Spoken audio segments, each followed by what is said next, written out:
de un paciente con patología endocrinológica. Bien. Siguiente. Bien. Para entender lo que es la endocrinología tenemos que hablar, actualmente se habla de un sistema neuroinmunoendocrino. ¿Qué quiere decir? La endocrinología, la patología endocrinológica está asociada al sistema nervioso central y periférico. También está asociada al sistema inmunológico. Es decir, estos tres sistemas se interactúan en cada patología endocrinológica. Estos tres sistemas se autocontrolan en forma momentánea, en forma permanente. Es decir, cuando hablamos de patología endocrinológica, también vamos a hablar de entidades neurológicas y de entidades inmunológicas que se asocian.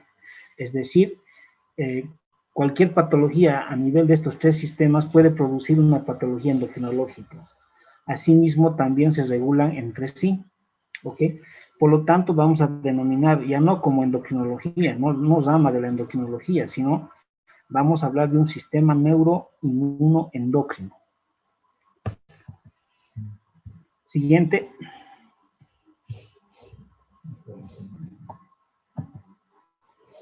Bien. La endocrinología es una de las ramas médicas que tiene por objetivo y por fin el estudio de las glándulas internas y externas de nuestro organismo y el producto que se produce a través de estas glándulas, que son las hormonas. Estas hormonas van a ser transportadas por la sangre y llegan a un tejido, a una célula diana, donde van a producir un efecto, un cambio.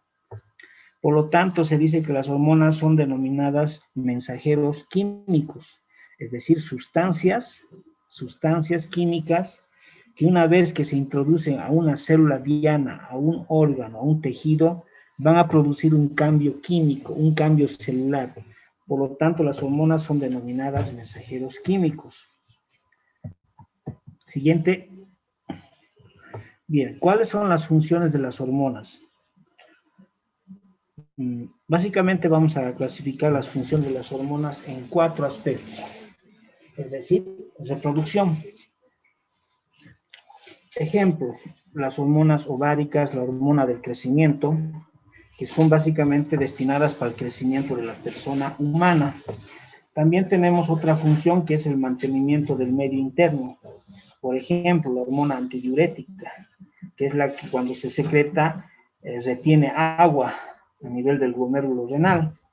También tenemos el crecimiento y desarrollo, la reproducción, como son las hormonas gonadotrofinas, la folícula estimulante y la luteinizante.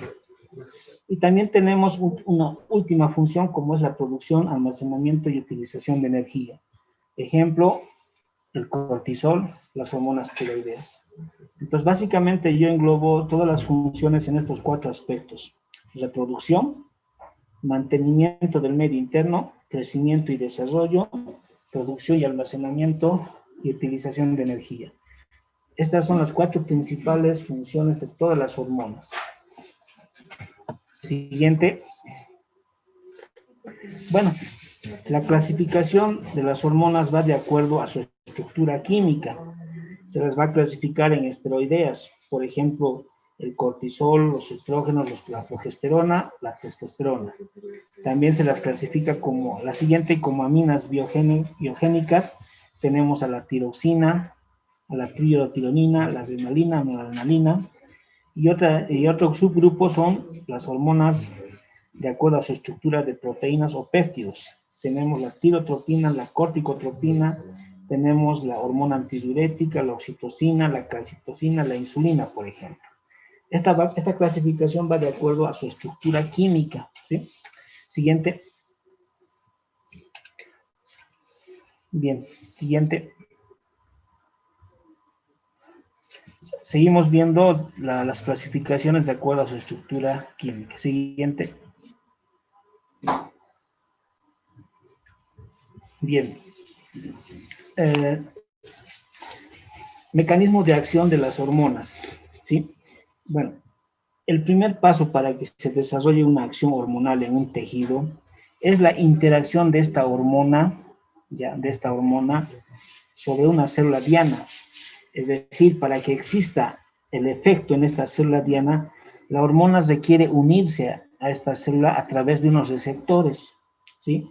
Que las reconocen específicamente, y estos receptores están localizados tanto en la membrana celular citoplasmática como en el núcleo, ¿sí? Entonces, para que tenga efecto estas hormonas a nivel celular, necesita de receptores. Las vamos a clasificar en dos tipos de receptores. Receptores en la membrana citoplasmática, como también receptores a nivel intracelular. Acá tenemos un gráfico donde nos muestra los receptores de membrana. ¿Cómo actúan?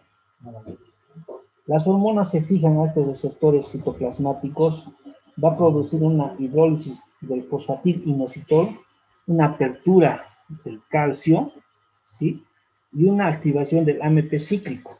Y a través de esto una liberación de proteínas que van a actuar a nivel del ADN y ARN nuclear. Y por lo tanto, posterior a esto se produce el efecto de las hormonas. Muestro en este gráfico la unión de hormonas, un receptor a nivel del citoplasma, los cambios bioquímicos que se producen y los cambios celulares a nivel del núcleo, y posteriormente la producción del efecto hormonal. En el segundo caso tenemos siguiente.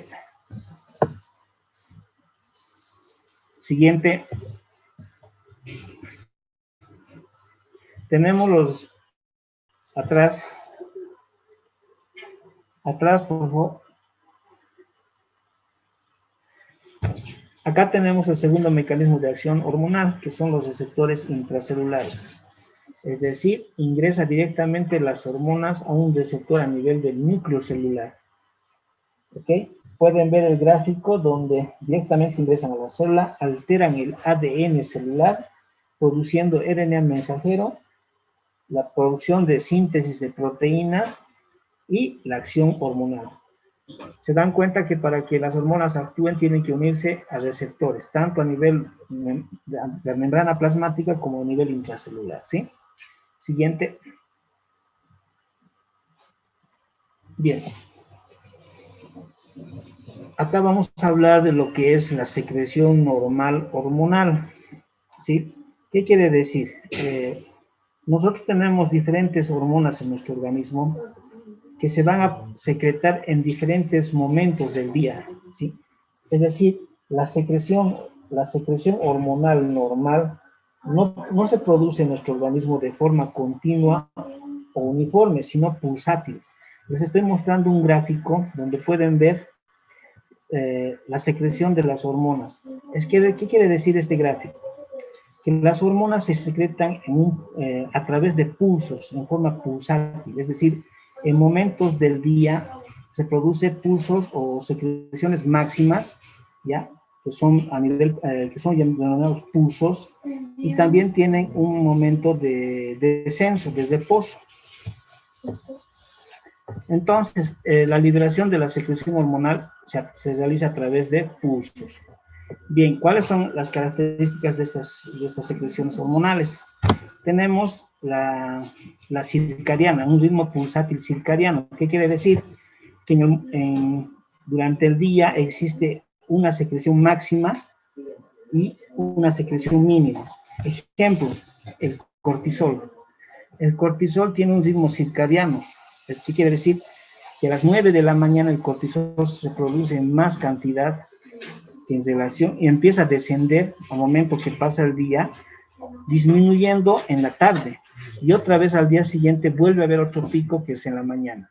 Es decir, ritmo circadiano se refiere a la secreción pulsátil en un momento máximo, en un momento, en una hora determinada. ¿Qué quiere decir? Que a las 9 de la mañana el cortisol se produce en mayor cantidad, empieza a decrecer, anularse en la noche y otra vez en la mañana vuelve a producirse. Es un ritmo circadiano pulsátil. Tenemos el ritmo infradiano, que quiere decir, por ejemplo, las hormonas ováricas, que quiere decir que la secreción pulsátil de las hormonas ováricas se produce cada 28 días.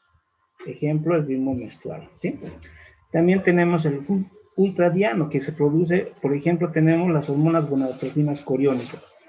donde estas se producen en varios momentos del día. Cada 90 minutos se está produciendo estos picos pulsátiles. Esta es una clasificación que nos interesa saber. ¿Por qué? Por ejemplo, yo tengo una patología, les pongo el ejemplo del síndrome de Cushing. Ustedes saben que el síndrome de Cushing es una secreción exagerada del cortisol, ¿sí? Yo necesito estudiar en este paciente que posiblemente tenga Cushing la cuantificación de hormonas plasmáticas, en este caso cortisol y ACTH. De acuerdo a este ritmo circadiano, ¿en qué momento yo le pediría cuantificación de sus hormonas? Si sé que a las 9 de la mañana es el pico máximo. Si yo le pido que le hagan una extracción plasmática y cuantificación hormonal en la tarde, me ayudará. Si sé que en la tarde ya no se produce, a pedir una cuantificación plasmática siempre en la mañana, porque es el pico máximo de secreción. Entonces, me interesa saber estos ritmos para yo pedir la cuantificación hormonal en el momento adecuado. No tendría validez si yo le pido en la tarde, porque sé que en la tarde no hay secreción. Por lo tanto, si yo pido en la tarde, seguramente va a ser los valores de cortisol mínimos. Entonces, en vez de ayudarme a diagnosticar Cushing, me va a ayudar a diagnosticar otra patología como es el Addison, que es lo contrario al Cushing. Entonces, es importante que ustedes sepan estos ritmos de liberación para saber en qué momento del día tienen que pedir la cuantificación hormonal, ¿sí? Por eso va la explicación de este dibujito. Ustedes ven un pico máximo donde ustedes tienen que pedir la cuantificación plasmática hormonal. De nada sirve que pidan en el periodo de reposo o de descenso, porque los valores van a ser mínimos. Y el siguiente.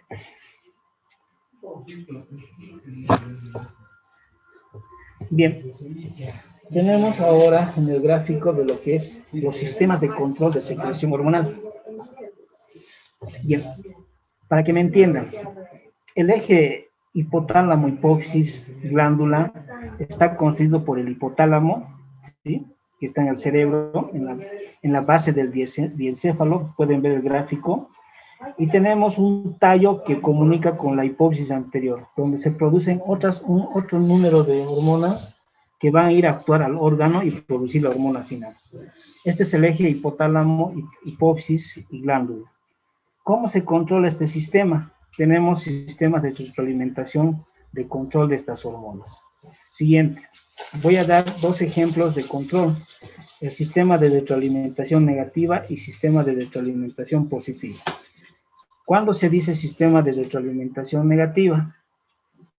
Pueden ver el gráfico, estamos mostrando el sistema de la glándula tiroides, ¿sí? El sistema tirotropo. Tenemos el hipotálamo, que va a liberar la hormona liberadora de tirotropina, ¿ya? La TRH.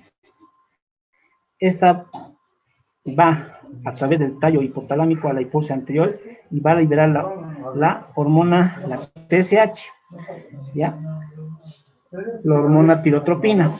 Y esta a nivel sanguíneo, a través de la sangre, llega hasta la glándula tiroides y libera la T3, T4. Triotironina, tiroxina. ¿Cuándo se dice sistema de retroalimentación negativa? Cuando la glándula tiroides siente el efecto, la secreción, la cantidad de TSH en máximas cantidades, estimula la T3, T4. Cuando estas T3, T4 ya se ha producido en gran cantidad, por sistema de retroalimentación, descarga señales nerviosas al hipotálamo para disminuir la TSH, la TRH, la TSH y al final disminución de la T3, T4. Es decir, la misma glándula controla este ciclo. Cuando se produce más T3, T4, por vía nerviosa va nuevamente esta señal al hipotálamo y disminuye la TRH, la TSH y al final la T3, T4. Es un sistema de retroalimentación negativo. ¿Cuándo se dice que es positiva? Cuando la glándula es estimulada por una hormona y a través de otro mecanismo de estimulación se produce más hormona. Si se dan cuenta en el sistema de retroalimentación negativa, cuando ya produces gran cantidad de hormonas, estas mismas van a inhibir todo. En el positivo es al contrario, más estímulo, más producción hormonal. Por ejemplo, tenemos como ejemplo acá la glándula mamaria, ¿sí? Tenemos a la prolactina y la oxitocina. Lo que pasa en la glándula mamaria es que a través de la gestación, la glándula mamaria, por fisiología, existe cambios en la glándula mamaria, ¿sí? Para la producción al final de leche, ¿sí? Cuando un bebé lacta, estimula el pezón. Al estimular este pezón, las fibras nerviosas mandan un estímulo al hipotálamo y a la hipófisis anterior para producir la prolactina y la oxitocina. Es decir, más estímulo a nivel de la glándula mamaria, más producción de prolactina para producción de leche, ¿sí? Entonces, lo contrario de la negativa es que el mismo órgano se controla, mientras en la positiva más estimulación, más producción de hormonas. Siguiente. Bien, ¿cuáles son los mecanismos patógenos para producir una enfermedad endocrinológica? Es decir, ¿cuáles son los aspectos fisiopatológicos que producen una enfermedad endocrinológica? Las vamos a clasificar en tres: exceso hormonal, déficit hormonal y alteración en los receptores hormonales. Cuando hablamos de exceso hormonal, ejemplo, tenemos a la acromegalia. Es decir, cuando hay mayor producción hormonal, es decir, cuando se alteran los mecanismos de retroalimentación positiva o negativa que anteriormente estábamos hablando. Cuando hay mayor producción, por ejemplo, de la hormona del crecimiento, lógicamente no existe este control de regulación normal, se ha alterado, se ha roto. Por lo tanto, mayor secreción de hormona del crecimiento va a producir lo que es la acromegalia. Es decir, cuando hay un exceso hormonal se produce una patología o entidad endocrinológica patológica. ¿Sí? Siguiente.